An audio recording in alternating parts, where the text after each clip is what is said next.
The Clockmaker's Daughter.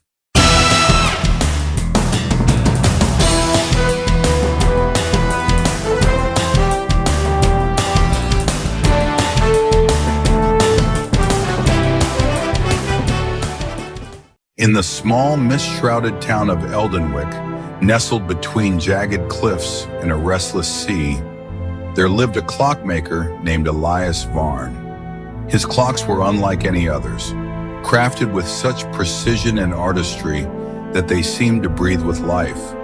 But it wasn't just his skill that made them extraordinary. It was the secret he kept locked away in the attic of his workshop, a clock that didn't measure time but controlled it. Elias had spent decades perfecting the device, a massive contraption of brass gears, silver pendulums, and glowing gemstones that pulsed faintly in the dark. He called it the Chronos engine, and it was his life's work. But Elias wasn't the only one who knew of its existence. His daughter Lila had grown up in the shadow of her father's obsession. She was a quiet, curious girl with a mind as sharp as her father's tools. Though Elias had forbidden her from entering the attic, she often crept up the narrow staircase late at night, peering through the keyhole to watch him work. She didn't understand the machine's purpose, but she could feel its power, a strange hum in the air, like the heartbeat of something ancient and alive.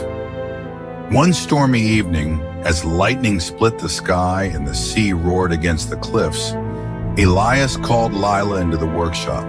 His face was pale, his hands trembling as he held a small, ornate pocket watch. Its face was blank, its hands unmoving. "Lila," he said, his voice heavy with urgency, "I need you to listen carefully. This watch is the key to the Chronos engine. If it falls into the wrong hands, the consequences will be catastrophic." Lila frowned. "What do you mean? What does the engine do?" Elias hesitated, then sighed. "It doesn't just measure time, Lila. It can rewrite it, change the past, alter the future. But such power comes at a cost. The engine feeds on time itself, on the years of those who use it." Lila's eyes widened. "You mean it steals life?" Elias nodded grimly. "That's why it must never be used? Promise me, Lila. Promise me you'll protect this watch, no matter what."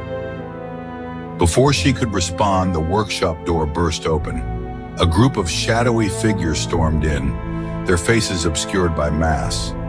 At their head was a tall woman with piercing green eyes and a voice like silk. "Elias Varn," she said, her tone mocking, "you've kept me waiting long enough." Elias stepped in front of Lila, shielding her with his body. "You'll never have it, Celine." The woman, Celine, smiled coldly. "Oh, Elias, you should know by now that I always get what I want."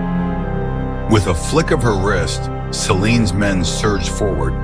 Chaos erupted. Elias fought fiercely, wielding a heavy wrench, but he was no match for the intruders. In the commotion, Lila clutched the pocket watch and fled, her heart pounding as she darted through the rain-soaked streets of Eldenwick. She didn't stop running until she reached the cliffs. The wind howled around her, tugging at her cloak as she stared down at the churning sea. Behind her, she could hear Celine's men closing in. Desperate, Lila opened the pocket watch. To her astonishment, the blank face began to glow, and the hands spun wildly.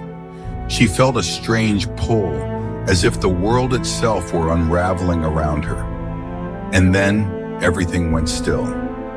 When Lila opened her eyes, she was no longer on the cliffs.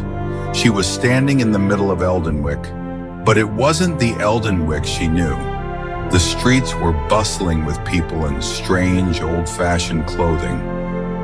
Gas lamps lined the cobblestone roads, and horse-drawn carriages clattered past. She had traveled back in time.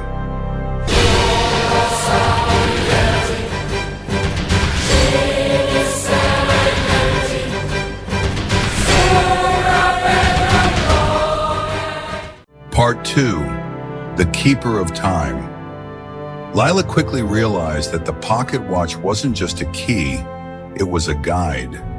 It led her to moments in history where the Chronos engine's power had been misused, where fractures in time threatened to unravel the fabric of reality. Each time she used the watch, it drained a little more of her life, but she couldn't stop. She was the only one who could fix what her father's invention had broken. As she journeyed through time, Lila discovered that Selene wasn't just after the Chronos engine for power. She was part of an ancient order known as the Eternals, a group that believed they could achieve immortality by mastering time itself. They had been hunting Elias for years, and now they were hunting Lila. But Lila wasn't alone. Along the way, she encountered allies, an eccentric inventor in Victorian London, a fearless resistance fighter in a dystopian future, a wise shaman in a forgotten civilization. Each of them taught her something valuable, helping her piece together the truth about the Chronos engine and her own destiny. She learned that the engine wasn't just a machine, it was a living entity, a fragment of something far greater, a force that governed the flow of time across all realities. And it had chosen her as its guardian.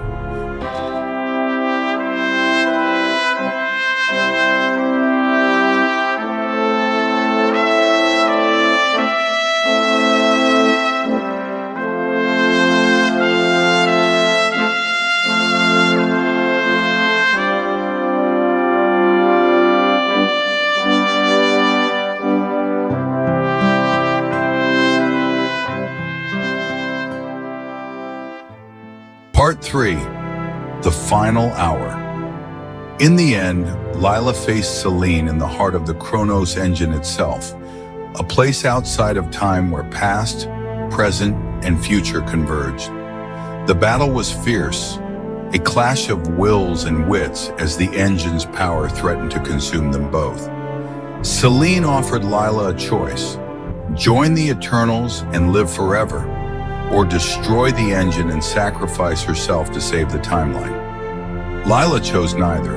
Using the last of her strength, she rewrote the engine's code, severing its connection to the mortal world.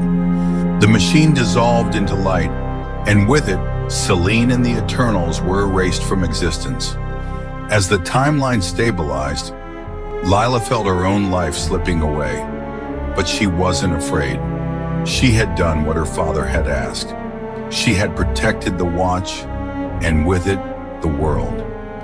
In her final moments, she saw a vision of Elias smiling proudly. And then, like the ticking of a clock winding down, she was gone.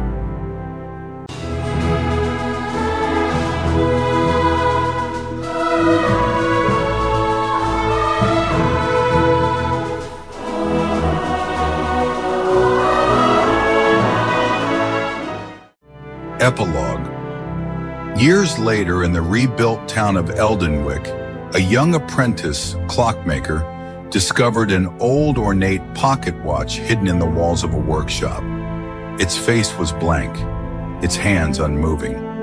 But when he held it, he could swear he felt a faint hum, like the heartbeat of something ancient and alive. And so the story began again.